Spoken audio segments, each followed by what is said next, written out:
Deze tweede etappe begint in het Gelderse Beek en loopt tot het Duitse Kranenburg. De dag is mistig en heilig. Beek ligt tussen de stuwwal, de Nederrijnse heuvelrug van het Rijk van Nijmegen en de Ooipolder. Door de overvloed aan helder water uit de bronnen die ontspringen aan de stuwwal is Beek van de 19e tot ver in de 20e eeuw een dorp van wasserijen geweest voor de rijke burgerij van Nijmegen. Hiervan getuigen nog de witte wasboerderijtjes alsmede enkele spoelputten. Beek maakt deel uit van de Nederrijnse heuvelrug, een grensoverschrijdende stuwwal die is ontstaan in de voorlaatste ijstijd, het Saale-glaciaal, door opstuwingen vanuit het noordoosten komende gletsjers en gletsjertongen. Verder loopt de populaire natuurwandelroute N70 door beek en berg en dal.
De Duivelsberg behoorde tot 1949 tot het Duitse dorpje Wieler in de gemeente Kranenburg. De Duitse naam Wielerberg is afgeleid van de naam van dit dorp. Vanaf de berg heeft men een goed uitzicht over de Duffelt, de Duitse streek tussen Nijmegen en Kleef. De naam Duivelsberg zou afgeleid zijn van Duffelsberg. In de middeleeuwen lag op de heuvel de burcht Mergel. In de Tweede Wereldoorlog streden Amerikaanse luchtlandingstroepen voor het bezit en het behoud van heuvel 75.9 tijdens de operatie Market Garde. Na de Tweede Wereldoorlog behoorde de Duivelsberg tot de kleine Duitse gebieden die Nederland op 23 april 1949 annexeerde. In tegenstelling tot de andere gebieden werd de Duivelsberg op 1 augustus 1963 niet teruggegeven, maar bleef het Nederlands grondbezit.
We wandelen langs de oude spoorlijn Nijmegen-Kleef.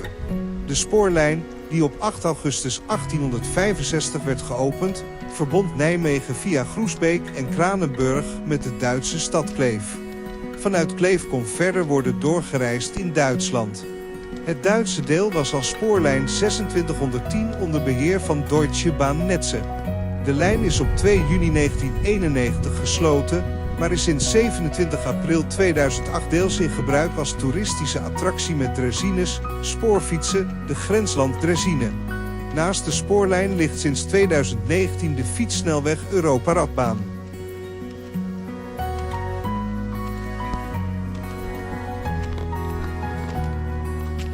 Kranenburg werd in de 13e eeuw gesticht door de graven van Kleef.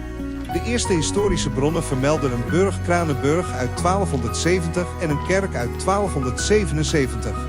Sinds 1294 bezit de plaats stadsrechten. Door de vondst van een wonderbaarlijk kruis kreeg de plaats in 1308 betekenis als bedevaartsoord. Nog jaarlijks vindt een kruisprocessie plaats als hoogtepunt van de bedevaart van Kranenburg. In 1370 kwam het gebied van Kranenburg, dat tussendoor aan de heren van Hoorn verpacht was geweest, terug aan Kleef. In deze tijd bestond in het stadje een eerste vestingwal. Rond 1400 werd er een nieuwe burcht gevestigd met een stenen vestingmuur en 2 poorten. Het aantal torens is niet bekend, wel weet men dat de meest zuidelijke toren als windmolen gebruikt werd.